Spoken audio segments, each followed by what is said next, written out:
Good day, netizens. This is Adriano. Kung bago lang sa channel ko, don't forget to subscribe. Also hit that notification bell para lagi ka notified once may bago tayong upload. So for today's vlog, dito lang tayo sa bahay kasi maulan ang panahon. Hindi tayo makalabas. Pero for the meantime, habang inantay natin na gumanda ang panahon, comment nyo sa baba kung anong next na motor ang gusto mong i-review natin para mai-line up ko na sa mga plano ko this week.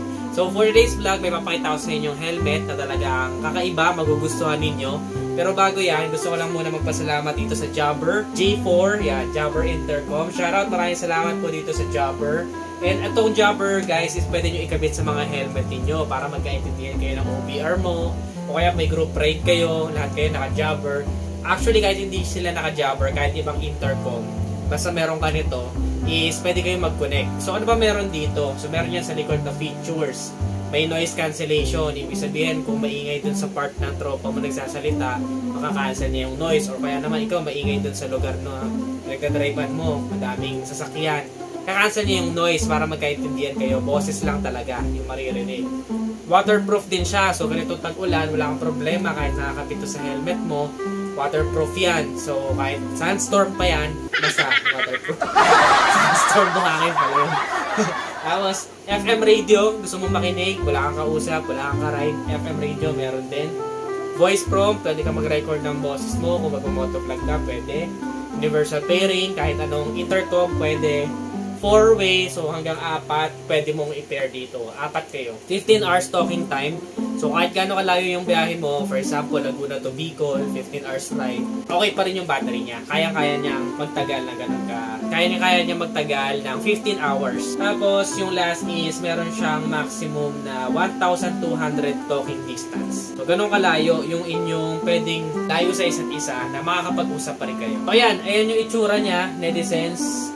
Jobber, nakalagay lang dyan Jobber J4, tapos motorcycle, intercom, bluetooth, single pack. Yan. Ang price nito, kung di ako nagkakamali, sa 4,000. Ito, nakakuha natin to sa SP on Wheels, available siya doon, tsaka sa Kamote on Wheels. So ayan, check natin yung loob. Okay, so ito wala nang laman.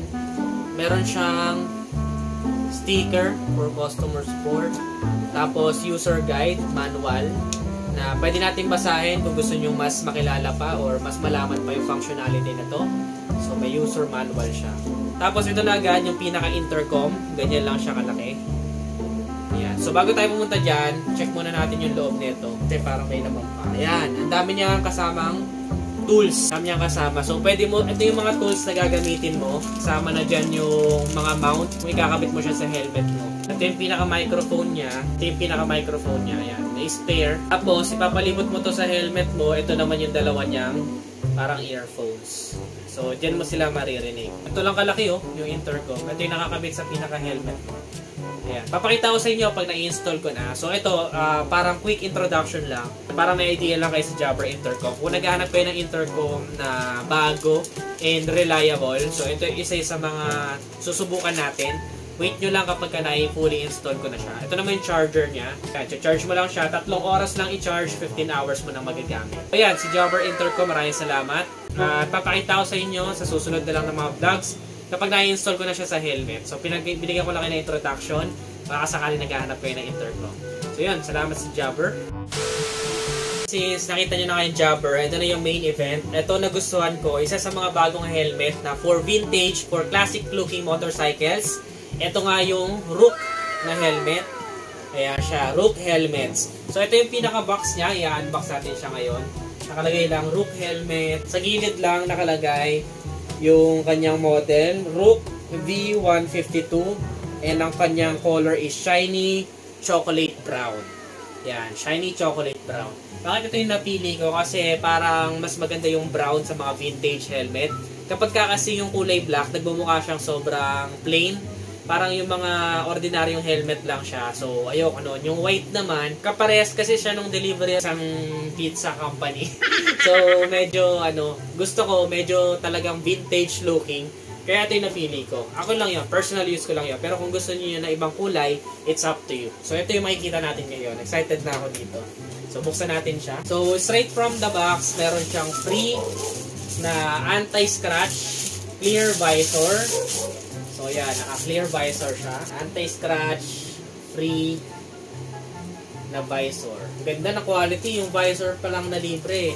Ang ganda na ng quality niya. Talagang masasabi mo hindi siya cheap quality compared dun sa iba na subukan natin. Parang plastic lang yung ano nito. Ito parang babasagin siya. So yun, mas maganda. So aside from the visor, syempre andun na yung pinaka mismong helmet natin, which is ito.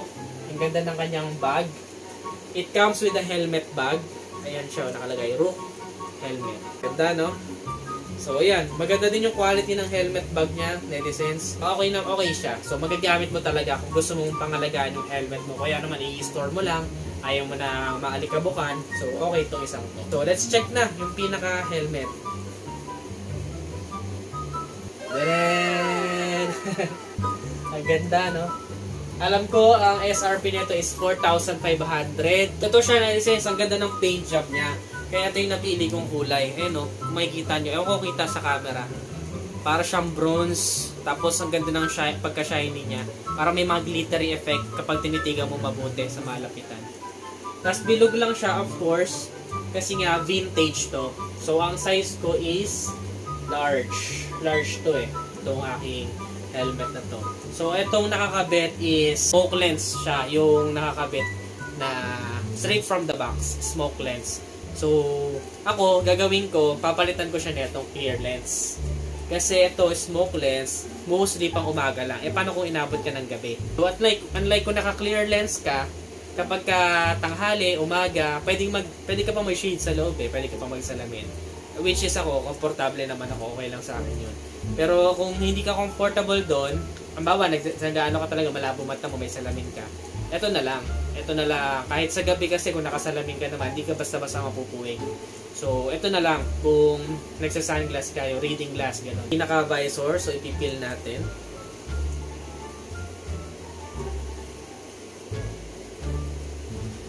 Ayan. Ito yung pinaka-satisfying na part. Wow!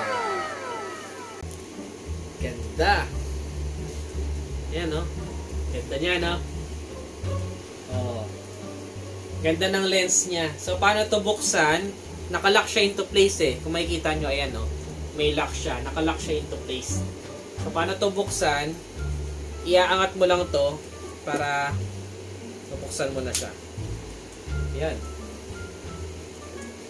Ayan siya. Nagkataka kayo bakit ganito kasimple? Siyempre, vintage helmet nga eh. So, siyempre, pasimplihan lang. Makabilog lang. Pero yung loob, tingnan nyo. Ang ganda. Parang leather yung loob niya. Kulay brown na mga materials. Which is hindi ko masasabing cheap quality kasi ang ganda oh. Ang ganda. Tapos nakaano siya eh. Double strap ba to?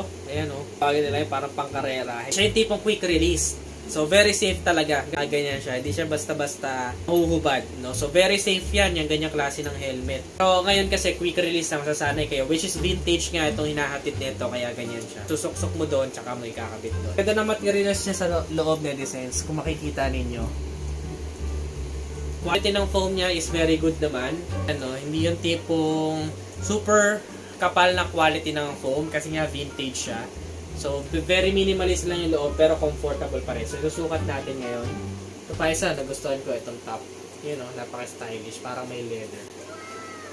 Yan, parang may leather siya. Something like that doon. Tapos, sa pinakaharap, ito lang yung visor. Sarado natin. Tapos may nakalagay lang dyan, Rook. Very minimalist. Alam niyo naman kasi kapag sa mga helmet, sa mga motor, kapag konti lang ang decals, mas premium siya tingnan. Tapos meron siyang ventilations dito, may vents para pasukan ng hangin. Sa likod, wala na siyang vents. No? So, ganyan talaga mga classic.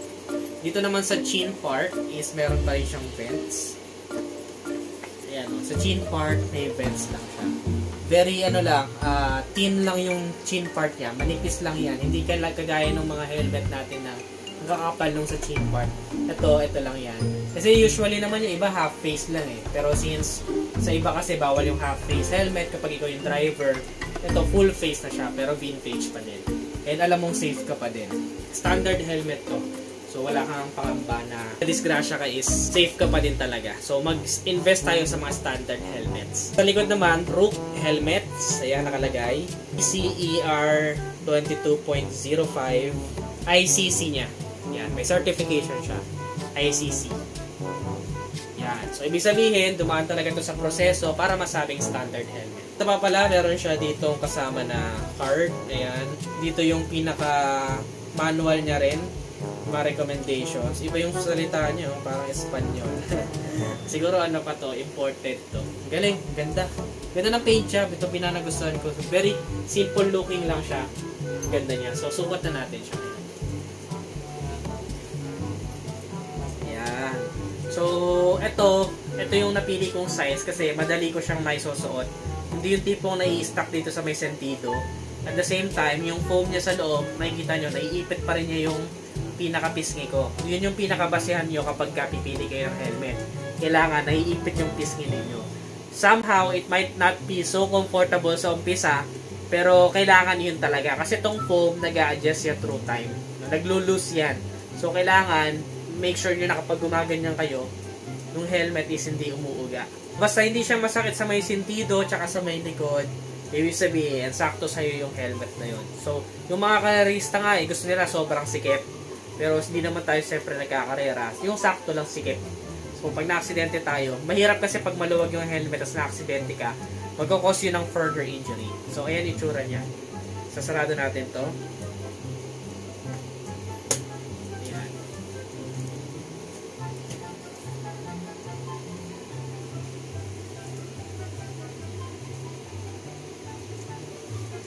Nalipit ako.